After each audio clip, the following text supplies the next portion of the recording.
ನಮಸ್ತೆ ನನ್ನ ಯೂಟ್ಯೂಬ್ ಚಾನಲ್ಗೆ. ನಾನಿವತ್ತು 3 ಗಂಟೆಗೆ ಎದ್ದೆ, ಮಂಗಳವಾರ. ಹಾಗಾಗಿ 3 ಗಂಟೆಗೆ ಎದ್ದೆ. 3 ಗಂಟೆಗೆ ಎದ್ದು ನೆಲ ಎಲ್ಲ ಒರೆಸಿ ಸ್ವಲ್ಪ ಪಾತ್ರೆ ಇತ್ತು ಎಲ್ಲ ತೊಳೆದು ಎಲ್ಲ ಕ್ಲೀನ್ ಮಾಡ್ಕೊಂಡೆ. ಹಂಗೂ ನಿನ್ನೆ ಸ್ವಲ್ಪ ಎಲ್ಲ ದೇವ್ರ ಸಾಮಾನೆಲ್ಲ ತೊಳೆದಿದ್ದೆ, ಆದರೂ ಯಾಕೋ ಇನ್ನೂ ಇತ್ತು ಎಲ್ಲ ಕೆಲಸ ಮಾಡೋದು. ಹಂಗಾಗಿ ಸ್ವಲ್ಪ ಪೂಜೆ ಮಾಡೋಣ ಅಂದ್ಬಿಟ್ಟು, ಅಂದರೆ ನಮ್ಮ ಮನೆಯಲ್ಲಿ ಗೌರಿ ಗಣೇಶನ ಹಬ್ಬದ ದಿವಸ ಪೂಜೆ ಮಾಡಿರಲಿಲ್ಲ, ಅದಕ್ಕೋಸ್ಕರ ಇವತ್ತು ಮಾಡ್ತಾಯಿದ್ದೀನಿ. ಯಾಕಂದರೆ ನಮ್ಮ ಕುಟುಂಬದಲ್ಲಿ ಒಬ್ಬರು ತೀರೋಗಿದ್ರು, ಹಂಗಾಗಿ ಸೂತಕ ಇತ್ತು, ಅದಕ್ಕೆ ನಾವು ಮಾಡಿರಲಿಲ್ಲ. ಅವ್ರು ಸೂತಕ ಕಳ್ಕೊಂಡ್ರು. ನಾನಿವಾಗ ಪೂಜೆ ಮಾಡ್ತಾಯಿದ್ದೀನಿ. ಹಬ್ಬದ ದಿನವೇ ನಮ್ಮ ಮನೆಯಲ್ಲಿ ವಾರ ಎಲ್ಲ ಮಾಡೋಕ್ಕಾಗಲಿಲ್ಲ. ತಾಯಿನ ಅಮ್ಮನ ಪುಂಗೆ ಒಂದು ಹೂವು ಇಕ್ಕೋಕ್ಕಾಗಲಿಲ್ಲ. ಮತ್ತು ನಾವು ಬಾಗಿಲು ನೀರು ಹಾಕೋದು ಮತ್ತು ಅವೆಲ್ಲ ಏನು ನಾವು ಮಾಡೋಲ್ಲ. ಮನೆಯಲ್ಲೇ ನಿಲ್ಲಿಸ್ಬಿಡ್ತೀನಿ ನಾನು ಪೂಜೆನೇ. ಮನೆಯಲ್ಲಿ ಏನೇನು ಕೆಲಸ ಮಾಡೋಲ್ಲ. ಮತ್ತು ಬೇರೆಯವ್ರ ಮನೆಗೆಲ್ಲ ಹೋಗೋದು ಮತ್ತು ಅಲ್ಲಿ ಇಲ್ಲಿ ಹೋಗೋದು ಅವೆಲ್ಲ ಏನೂ ಮಾಡೋಲ್ಲ. ಹಾಗಾಗಿ ನಾನು ನಿಲ್ಲಿಸಿದ್ದೆ. ಚಾಮುಂಡೇಶ್ವರಿಗೆ ಪೂಜೆ ಮಾಡ್ತಾಯಿದ್ದೀನಿ ಇವತ್ತು ಮಂಗಳವಾರ. ಈ ತಾಯಿ ಬಗ್ಗೆ ನಾನು ಮಾತಾಡ್ತೀನಿ. ಯಾಕಂದರೆ ಈ ತಾಯಿನ ನಂಬಿದವರು ಯಾವತ್ತೂ ತಾಯಿ ಕೈ ಬಿಡಲ್ಲ. ತಾಯಿ ಚಾಮುಂಡೇಶ್ವರಿ ಯಾರನ್ನೂ ಕೈ ಬಿಡಲ್ಲ. ಯಾರೋ ಒಂದು ಹೆಣ್ಮಕ್ಳುಗಳು ನೊಂದು ಬೆಂದು ಮತ್ತು ಕಣ್ಣೀರಲ್ಲಿ ಕೈ ತೊಳಿತಾರೆ, ಅವ್ರಿಗೆ ತಾಯಿ ಯಾವತ್ತೂ ಕೈ ಬಿಡಲ್ಲ. ಯಾಕಂದರೆ ನಾವು ಅಪಾರವಾದ ನಂಬಿಕೆ ಇರಬೇಕಷ್ಟೇ ನಮಗೆ. ನಾವು ನಂಬಬೇಕಷ್ಟೇ. ನಾನು ಈ ತಾಯಿನ ಯಾವಾಗಲೂ ನಾನು ನಂಬ್ತೀನಿ. ಯಾಕಂದರೆ ಚಾಮುಂಡೇಶ್ವರಿ ಅಂದರೆ ನನಗೆ ಏನೋ ಒಂದು ನಂಬಿಕೆ. ಆಮೇಲೆ ನಮ್ಮ ಮನೆಯಲ್ಲಿ ನಮ್ಮ ಮನೆ ದೇವ್ರು ಆಂಜನೇಯ, ಆದ್ರೂ ನಾನು ತಾಯಿನ ತುಂಬ ಅಂದರೆ ತುಂಬ ನಂಬ್ತೀನಿ. ನಂಬೋದ್ರಿಂದ ನಮಗೆ ಒಂದು ಒಳ್ಳೆಯದಾಗುತ್ತೆ. ಯಾಕಂದರೆ ಚಾಮುಂಡೇಶ್ವರಿ ಒಂದು ದೇವತೆ, ಅದು ಒಂದು ಶಕ್ತಿ. ಇಡೀ ವಿಶ್ವಕ್ಕೆ ತಾಯಿ ವಿಶ್ವೇಶ್ವರಿನ ನಂಬಿದ್ರೆ ನಮಗೆ ಯಾವತ್ತೂ ಕೈ ಬಿಡಲ್ಲ. ನಂಬಿಕೆ ಇರಬೇಕು, ಆದರೆ ಜಾಸ್ತಿ ಅತಿಯಾಗಿ ಮೂಢನಂಬಿಕೆ ನಂಬಲ್ಲ. ನಂಬ್ತೀನಿ ನಾನು ಆ ತಾಯಿನ ಮನಸ್ಫೂರ್ತಿ, ನನ್ನ ಆತ್ಮಸಾಕ್ಷಿಯಾಗಿ ಆ ಅಮ್ಮನ ನಂಬ್ತೀನಿ. ಆದರೆ ಮೂಢನಂಬಿಕೆ ಮಾತ್ರ ನಾನು ನಂಬಲ್ಲ.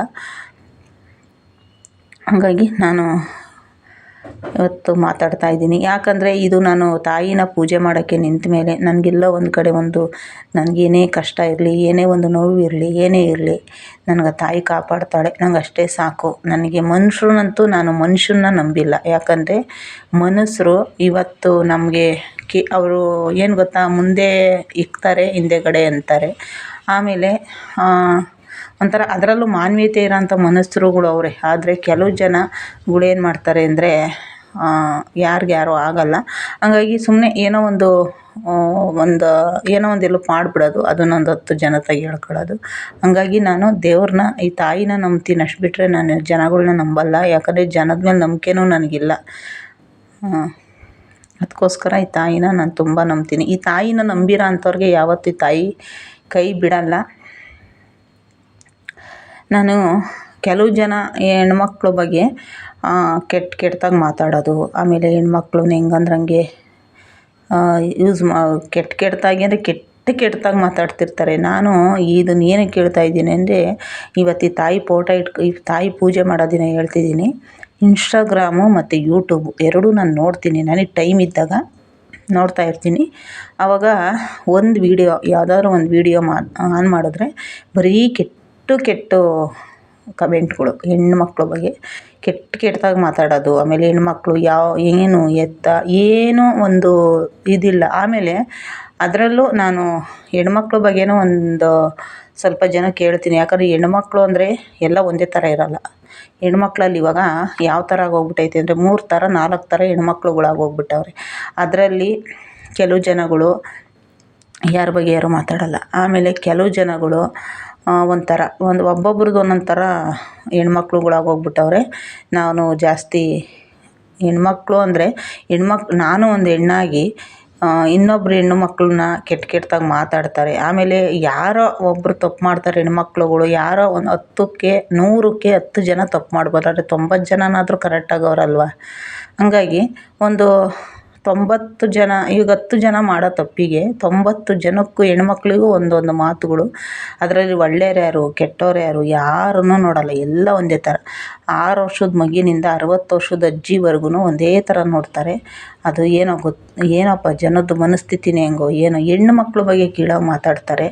ಆಮೇಲೆ ಹೆಣ್ಮಕ್ಳು ಎಲ್ಲಾದರೂ ಏನಾದರೂ ಅವ್ರಿಗೆ ಯಾರೋ ಏನೋ ಮಾಡಿ ಅವು ತೀರೋಗ್ಬಿಟ್ಟಿರ್ತವೆ. ಯಾರೋ ಏನೋ ಹೆಚ್ಚು ಕಮ್ಮಿ ಮಾಡಿ ಅವಕ್ಕೆ ಅವು ಪಾಪ ಅವು ಯಾರ್ದೋ ಕೈ ಸಿಕ್ಕಿ ನಲುಗಿ ಸತ್ತಿರೋ ಹೆಣ್ಮಕ್ಳಿಗೆ ಪವಿತ್ರವಾದ ಸಾವು ಅನ್ನೋಂಥ ಜನನೂ ಅವರೇ. ಈ ಪ್ರಪಂಚ ಹಿಂಗೈತಾ, ಈ ಥರ ಐತಾ ಬಡವರು? ನಿಜವಾಗ್ಲೂ ಈ ಥರದ ಜನನೂ ನಮ್ಮ ಕರ್ನಾಟಕದಲ್ಲಿ ಅಂದರೆ ಕೇಡು ಬುದ್ಧಿಗಳು, ಕೇಡು ಬುದ್ಧಿ, ವಿಕೃತಿ ಮನಸ್ಸು. ಕೇಡು ಬುದ್ಧಿ ಅಂತ ಹೇಳ್ತಾರೆ. ಯಾಕೆ ಹೇಳೋದು? ಕೇಡು ಅಂತ ಹೇಳ್ತಾರೆ. ನಮ್ಮ ಹಳ್ಳಿ ಕಡೆ ನಾವು ಹಂಗೆ ಯಾರಾದರೂ ನೋಡಿದ್ರೆ ಒಬ್ರು ನೋಡಿದ್ರೆ ಒಬ್ರು ಸಹಿಸ್ಕೊಳ್ಳಲ್ಲ. ಆಮೇಲೆ ಒಬ್ರು ಯಾರಾದರೂ ಒಂದು ಒಡವೆ ತಗೊಂಡ್ರೆ ಸಹಿಸ್ಕೊಳ್ಳಲ್ಲ. ಇವಾಗ ನಾವು ಹಳ್ಳಿಲಿದ್ದಾಗ ನಾನು ನೋಡ್ತಾ ಇದ್ದಿದ್ದು ನಾನು ಹೇಳ್ತೀನಿ. ನಾವು ಆ ಥರದಕ್ಕೆ ನಾವು ಕೇಡು ಬುದ್ಧಿ ಅಂತ ಹೇಳ್ತೀವಿ. ಅದನ್ನೇನು ಕೇಡು ಬುದ್ಧಿ ಅಂತ ಹೇಳ್ತೀವಿ ಅಂದರೆ ಅದನ್ನು ಹೇಳ್ತೀನಿ ನಾನು. ಒಬ್ಬರು ಇವಾಗ ನಾನೊಂದು ಒಳ್ಳೆ ಸೀರೆ ಉಟ್ಟಿರ್ತೀನಿ, ಅದನ್ನು ನೋಡೋದು ಅವಳೇನಂತ ಸೀರೆ ತಗೊಂಡವಳೆ ಈ ಥರ ಮಾತಾಡೋದು. ಆಮೇಲೆ ಅವಳಿಗೇನು ಮತ್ತು ಇವಳೇನು ಈ ಥರ ಒಡವೆ ತಗೊಂಡ್ಲವಳೆ ಅಂತ ಅದೊಂಥರ ಅದನ್ನು ಕೇಡು. ಆಮೇಲೆ ಒಬ್ಬರು ಒಡವೆ ಹಾಕಿದ್ರೆ ಸಹಿಸಲ್ಲ, ಒಬ್ಬರು ಬಟ್ಟೆ ಉಟ್ಕೊಂಡ್ರೆ ಸಹಿಸಲ್ಲ. ಇದೆಲ್ಲ ಕೇಡು ಬುದ್ಧಿ ಅಂತ ನಾವು ಹೇಳ್ತೀವಿ. ಇದನ್ನು ಒಬ್ಬೊಬ್ಬರು ಈಗಿನ ಇದರಲ್ಲಿ ಎಲ್ಲರೂ ಜಾಸ್ತಿ ಆಗೋಗ್ಬಿಟ್ಟವ್ರು. ಇವಾಗ ಕೇಡು ಬುದ್ಧಿ ಇರೋರು ಜಾಸ್ತಿ ಆಗೋಗವ್ರೆ. ಆಮೇಲೆ ಇನ್ನೂ ಒಂದು ಹೇಳ್ತೀನಿ. ಆ ಮಗುಗೆ ಯಾರೋ ಪವಿತ್ರ ಸಾವು ಅಂದರು. ಪಾಪ ಪವಿತ್ರ ಸಾವು ಅಂತ ಅಂದವರಲ್ಲ, ಅವ್ರುಗಳದಲ್ಲಿ ಯಾವುದು ಬಗ್ಗೆ ನಾನು ಹೇಳ್ತಾ ಇದ್ದೀನಿ ಅಂತ ನಿಮ್ಗೆ ಅರ್ಥ ಆಗಿರುತ್ತೆ. ನಾನು ಏನು ಹೆಸರೆಲ್ಲ ಹೇಳಲ್ಲ. ಯಾಕಂದರೆ ಆ ಮಗುಗೆ ಒಂದು ನ್ಯಾಯ ಸಿಗಲಿ, ಆ ಮಗುಗೆ ಆ ತಾಯಿಗೊಂದು ನ್ಯಾಯ, ಆ ತಾಯಿ ಹೋರಾಟ ಮಾಡಿದ್ಕೊ ಒಂದು ಜಯ ಸಿಗಲಿ, ಆ ಮಗುವಿನ ಆತ್ಮಕ್ಕೆ ಶಾಂತಿ ಸಿಗಲಿ, ಒಂದು ನ್ಯಾಯ ಸಿಗಲಿ. ಯಾಕಂದರೆ ಆ ತಾಯಿ ಸೌಜನ್ಯ ತಾಯಿ ಅವರು ಮನೆ ಬಗ್ಗೆ ಯಾರೋ ಮೊನ್ನೆ ಇನ್ಸ್ಟಾಗ್ರಾಮ್ನಲ್ಲಿ ವೀಡಿಯೋ ಮಾಡಾಕಿದ್ರು. ಎಂಥ ಬಿಲ್ಡಿಂಗ್ ಕಟ್ಟವ್ರೆ ಇವರು, ದುಡ್ಡು ಮಾಡಿ, ಮಗಳ ಹೆಸ್ರಲ್ಲಿ ದುಡ್ಡು ಮಾಡಿ ಬಿಲ್ಡಿಂಗ್ ಕಟ್ಟವ್ರೆ ಅಂತ ಯಾರೋ ಪುಣ್ಯಾತ್ಮ ಹಾಕಿದ್ದ. ಅವ್ರ ಮನೆ ಕಟ್ಟಬಾರ್ದ? ನನ್ನ ಪ್ರಶ್ನೆ. ಅವ್ರ ಮನೆ ಕಟ್ಟಬಾರ್ದ? ಫುಟ್ಪಾತ್ ಮೇಲೆ ಇರಬೇಕಾಗಿತ್ತಾ? ಮರದಡಿ ಇರಬೇಕಾಗಿತ್ತಾ? ಇವಾಗ ಮಗಳ ಹೆಸ್ರು ಹೇಳ್ಕೊಂಡು ಆಯಮ್ಮ ಅವರು ಒಂದು ದಿವಸ ಯಾರೋರ ಹತ್ರನೋ ಎಲ್ಲ ಮನೆಯೆಲ್ಲ ತೋರಿಸ್ತು. ಮನೆ ಒಳಗೆ ಏನೂ ಇಲ್ಲ ಪಾಪ. ಒಂದು ಮನೆ ಒಂದೇ ಜನಕ್ಕೆ ಕಾಣಿಸ್ತಾ ಇರೋದು. ಆ ಮನೆ ಒಳಗಿರೋ ಜನದ ಮನಸ್ಸಲ್ಲಿ ಎಷ್ಟು ನೋವೈತೆ ಅಂತ ಗೊತ್ತಿಲ್ಲ ಜನಗಳಿಗೆ. ಮೇಲ್ಗಡೆ ಮನೆ ಒಂದು ದೊಡ್ಡದಾಗಿ ಕಾಣಿಸ್ತೈತೆ, ಆ ಮನೆ ಒಳಗಡೆ ಇರೋ ತಾಯಿ ಮನಸ್ಸಲ್ಲಿರೋ ನೋವು ಯಾರಿಗೂ ಅರ್ಥ ಆಗಲ್ಲ. ಯಾಕಂದರೆ ಈಗಿನ ಕಾಲದಲ್ಲಿ ಕಣ್ಣೀರನ್ನ ನಾಟಕ ಅಂದ್ಕೊಳ್ಳೋಂಥ ಜನಗಳು ಅವ್ರೆ. ಕಣ್ಣೀರು ನಾಟಕ. ಕೆಲವು ಜನಕ್ಕೆ ಕಣ್ಣೀರು ನಾಟಕದ ಥರನೇ ಕಾಣಿಸೋದು. ಆದರೆ ತಾಯಿ ಕಳ್ಳಿಂದ ಬರೋ ಕಣ್ಣೀರು ಅದು, ಆಯಿತಾ? ಮೇಲ್ಗಡೆ ಬಂದರೆ ಕಣ್ಣೀರಲ್ಲ, ಕಳ್ಳಿಂದ ಬರೋ ಕಣ್ಣೀರದು. ಕಳ್ಳಲ್ಲಿ ಹೆಣ್ಮಕ್ಳು ಆ ತಾಯಿ ಬಗ್ಗೆ ಆ ಥರ ಎಲ್ಲ ಮಾತಾಡ್ತಾರೆ. ಆಮೇಲೆ ಕೆಟ್ಟದಾಗೆಲ್ಲ ತಾಯಿನ ಮಾತಾಡ್ತಾರೆ. ಆಮೇಲೆ ಆ ಮಗುಗೂ ಆ ಥರ ಮೊನ್ನೆ ಯಾರೋ ಹೇಳಿದ್ರು, ಇದನ್ನು ನಾನು ಹೇಳಿದೆ ಆವಾಗಲೇ. ಆ ಥರ ಎಲ್ಲ ಮಾತಾಡ್ತಾರಲ್ವ. ಮನುಷ್ಯತ್ವ ಇರೋ ಮನುಷ್ಯ ಫಸ್ಟು ನಿಜವಾಗ್ಲೂ ಮನುಷ್ಯನಿಗೆ ಮನುಷ್ಯ ಬೆಲೆ ಕೊಡಲ್ಲ. ನಿಜವಾಗ್ಲೂ ನಾವು ಇಂಥ ಒಂದು ಇದಕ್ಕೆ ಕಾಲಿಕ್ತೀವಿ ಅಂದ್ಕೊಂಡಿರಲಿಲ್ಲ. ನಿಜವಾಗ್ಲೂ ನಾವಿದ್ದಾಗ, ನಾವು ಚಿಕ್ಕ ಮಕ್ಕಳಲ್ಲಿ ಇಂಥವೆಲ್ಲ ನಾವು ಕೇಳೂ ಇರಲಿಲ್ಲ, ಇಂಥವೆಲ್ಲ ನಾವು ನೋಡೂ ಇರಲಿಲ್ಲ, ಇದೆಲ್ಲ ನಮಗೆ ಗೊತ್ತೂ ಇರಲಿಲ್ಲ. ಇವಾಗ ಎಲ್ಲ ಜನಗಳು ನೋಡಿ ಅಪ್ಪ ನಾವು ಎಂಥ ಒಂದು ಕೆಟ್ಟ ಪ್ರಪಂಚದಲ್ಲಿ ಇದ್ದೀವಿ ಅನಿಸ್ಬಿಡುತ್ತೆ ಒಂದೊಂದ್ಸಲಿ. ನಿಜವಾಗ್ಲೂ ಯಾರಾದರೂ ಒಂದು ಹೆಣ್ಮಗು ಸತ್ತರೆ ಅದನ್ನು ಪವಿತ್ರ ಸಾವು ಅಂತಾರಲ್ಲ, ಇನ್ನೆಂಥ ವಿಕೃತಿ ಮನಸ್ಸು, ಇನ್ನೆಂಥ ಕೇಡು ಮನಸ್ಸುಗಳು ಅನ್ನಿಸ್ತೈತೆ. ಆಮೇಲೆ ಆ ಮಗುಗೆ ಪವಿತ್ರ ಸಾವು ಅಂತಲೇ ಅಂದರು. ಆದರೆ ತಾಯಿ ಚಾಮುಂಡೇಶ್ವರಿನ ಪೂಜೆ ಮಾಡ್ತಾಯಿತ್ತಂತೆ ಮಗು. ಆ ತಾಯಿನ ಚಾಮುಂಡೇಶ್ವರಿ ಪೂಜೆ ಮಾಡ್ತಾರೆ. ಇವಾಗ ಇಲ್ಲಿ ಪವಿತ್ರ ಸಾವು ಅಂತ ಹೇಳಿ ಎಲ್ಲ ಕೆಟ್ಟದಾಗಿ ಆ ಮಗುಗೆ ಅಂತ ಅಲ್ಲ, ಪ್ರತಿಯೊಂದು ಹೆಣ್ಮಕ್ಳುಗಳು ಕೆಟ್ಟದಾಗಿ ಮಾತಾಡ್ತಾರೆ. ಅಲ್ಲೋಗಿ ಚಾಮುಂಡೇಶ್ವರಿ ಬೆಟ್ಟದ ಮೇಲೆ ಹೋಗಿ ಪೂಜೆ ಮಾಡಿಸೋದು, ಆಮೇಲೆ ತಾಯಿ ದರ್ಶನ ಮಾಡೋಕ್ಕೆ ಹೋಗೋದು. ಏನಂತ ಹೋಗ್ತೀರಾ? ಇಲ್ಲಿ ಬೈದ್ಬಿಟ್ಟು ಈ ಥರ ಎಲ್ಲ ಮಾತಾಡಿ ಅಲ್ಲೋಗಿ ದೇವ್ರ ಮುಂದೆ ನಿಂತ್ಕೊಂಡಾಗ ನೀವು ಅಂದಿರೋ ಮಾತು ಒಂದು ನಿಮಿಷ ನೆನಪು ಮಾಡ್ಕೊಂಬಿಡಿ. ಬರಲ್ಲ ನಿಮ್ಗಂತ ಟೈಮಲ್ಲಿ ಮಾತುಗಳು ನೆನಪಿಗೆ. ನಾನು ಇದನ್ನು ಸುಮಾರು, ನಾನು ಹಳ್ಳಿಯಿಂದ ಬಂದಿರೋಳು, ಹಳ್ಳಿಲೆಲ್ಲ ನೋಡಿರೋಳು. ಯಾವ ಥರ ಹಳ್ಳಿಲೆಲ್ಲ ನಾನು ಇಂಥವೆಲ್ಲ ಕೇಳ್ಕೊಂಡು ಬಂದಿದ್ದೀನಿ. ಕೆಲವು ಜನ ಹೆಣ್ಮಕ್ಳಿಗೆ ಬೆಲೆನೇ ಇಲ್ಲ ಇವಾಗ. ಹೆಣ್ಮಕ್ಳ ಬಗ್ಗೆ ಕೀಳಾಗೆ ನೋಡ್ತಾರೆ. ಆಮೇಲೆ ಕೆಲವೊಂದು ಹೆಣ್ಮಕ್ಳ ಮೇಲೆ ದ್ವೇಷ ಮಾಡ್ತಾರೆ. ಹೆಂಗಸ್ರುಗಳಿಗೆ ಶತ್ರುಗಳಾಗ್ಬಿಟ್ಟವ್ರೆ ಇವಾಗ. ಹಂಗಾಗಿ ಎಲ್ಲ ಬರೀ ಕಾಮಾಲೆ ಕಣ್ಣಿಗೆ ಕಾಣೋದೆಲ್ಲ ಹಳದಿ ಅನ್ನೋ ಥರ ಅವರು 13 ವರ್ಷದಿಂದ ಹೋರಾಟ ಮಾಡ್ಕೊಂಡು ಬಂದಿರೋರಿಗೆ ಒಂದು ದಿವಸನೂ ಈ ಥರ ಪವಿತ್ರವಾದ ಸಾವು ಅಂತ ಹೇಳಿರೋಂಥ ಪುಣ್ಯಾತ್ಮ ನಾನು ವೀಡಿಯೋದಲ್ಲೆಲ್ಲ ನೋಡಿದ್ದೀನಿ.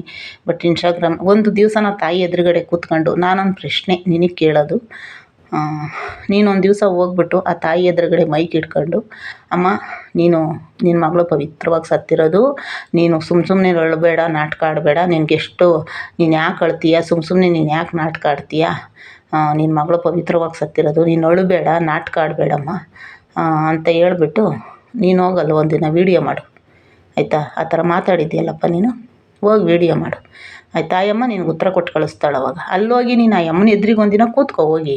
ಸುಮಾರು ಯೂಟ್ಯೂಬರ್ಸ್ ಎಲ್ಲ ಹೋಗಿ ಆ ಅಮ್ಮನ್ನ ಎಲ್ಲ ಮಾತಾಡ್ಸವ್ರೆ, ಎಲ್ಲರೂ ಹೋಗ್ತಿರ್ತಾರೆ. ಆದರೆ ನೀನು ಒಂದಿನ ಹೋಗು.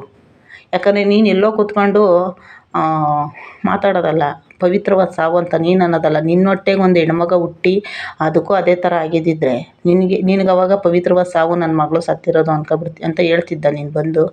ಯಾರು ಹೇಳಲ್ಲಲ್ವ. ಅವ್ರಿಗಾಗಿರೋ ನೋವು ನೆರೆಮನೆ ಹಾಳಾದರೆ ಕರ ಕಟ್ಟಕ್ಕೆ ತಾವಿಲ್ಲ ಅನ್ನೋಂಥ ಜನ ಇವಾಗಿರೋದು. ನಿಜವಲ್ಲ, ಅವ್ರ ಮನೆಗೆ ಆಗಿರೋ ನೋವು, ಅವರು ಸಂಕಟ, ತಾಯಿ ಸಂಕಟ, ತಾಯಿ ಸುಮ್ಮನೆ ದುಡ್ಡುಗೋಸ್ಕರ ಹೋರಾಟ ಮಾಡಿದಿದ್ರೆ ಪಾಪ ಇಷ್ಟು ವರ್ಷದಿಂದ ಅವ್ರು ಹೋರಾಟನೇ ಮಾಡ್ತಿರ್ಲಿಲ್ಲ. ಅವರು ನ್ಯಾಯಕ್ಕೋಸ್ಕರ ಹೋರಾಟ ಮಾಡ್ತಾ ಇರೋದು ತಾಯಿ. ನಾನು ಉಸಿರು ಹೋಗೋಷ್ಟೊತ್ತಿಗೆ ನನ್ನ ಮಗಳಿಗೆ ಒಂದು ನ್ಯಾಯ ದೊರಕಿಸೇ ಹೋಗಬೇಕು, ನನ್ನ ಮಗಳು ಸಾವಿಗೊಂದು ನ್ಯಾಯ ಕೊಡಿಸ್ಬೇಕು ಅಂತ ಅಮ್ಮ ಹೋರಾಟ ಮಾಡ್ತಾ ಇರೋದು. ಆ ಅಮ್ಮನ ನೋಡಿ ನಿಮಗೆಲ್ಲ ಹೆಂಗನ್ಸುತ್ತೆ ಪಾಪ? ನೋಡಿದ್ರೆ ಈ ಕಡೆ ಅವ್ರ ಯಜಮಾನ್ರಿಲ್ಲ, ಮಗಳಿಲ್ಲ. ಆ ಅಮ್ಮನ ಸಂಕಟ ಗೊತ್ತಾಗಲ್ವ ನಿಮಗೆ? ಇನ್ನೂ ಮಕ್ಕಳವ್ರೆ ಆ ಅಮ್ಮನಿಗೆ, ಅವ್ರಿಗೆಲ್ಲ ಮದುವೆ ಮಾಡಬೇಕು, ಅವ್ರದ್ದೊಂದು ಜೀವನ ಕಟ್ಟಿಸ್ಕೊಡ್ಬೇಕು. ಆ ಅಮ್ಮ ಮಾನಸಿಕವಾಗಿ ಕುಗ್ಗಿಸ್ತಾವ್ರೆ ಜನಗಳು. ನಿಜವಾಗ್ಲೂ ತುಂಬ ಅಂದ್ರೆ ತುಂಬ ನೋವಾಗ್ತೈತೆ. ನನಗೆ ಹೆಣ್ಮಕ್ಳಿಲ್ಲ ಅಂದ್ರೂ ಆ ಮಗ ನೋಡಿಬಿಟ್ರೆ ನಿಜವಾಗ್ಲೂ ಮುದ್ದಾಡಬೇಕು ಅನಿಸುತ್ತೆ. ಆ ಮಗು ಅಷ್ಟು ಚೆನ್ನಾಗೈತೆ.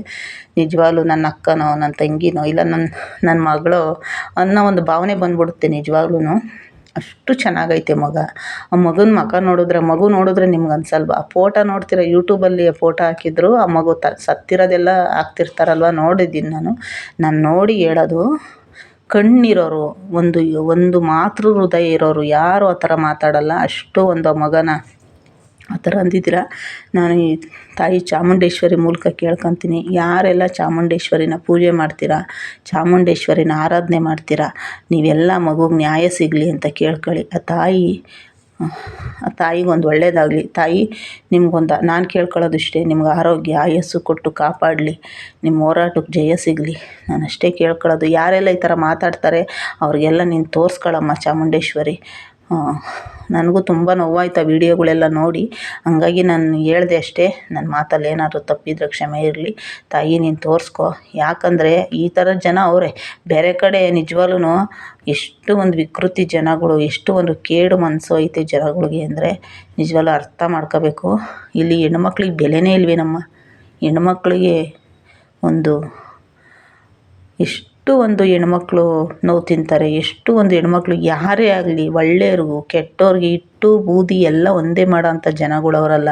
ತಾಯಿ ನೀನು ತೋರಿಸ್ಕ. ನಾನೇನಾದರೂ ನನ್ನ ಮಾತಲ್ಲಿ ತಪ್ಪಿದರೆ ಕ್ಷಮೆ ಇರಲಿ.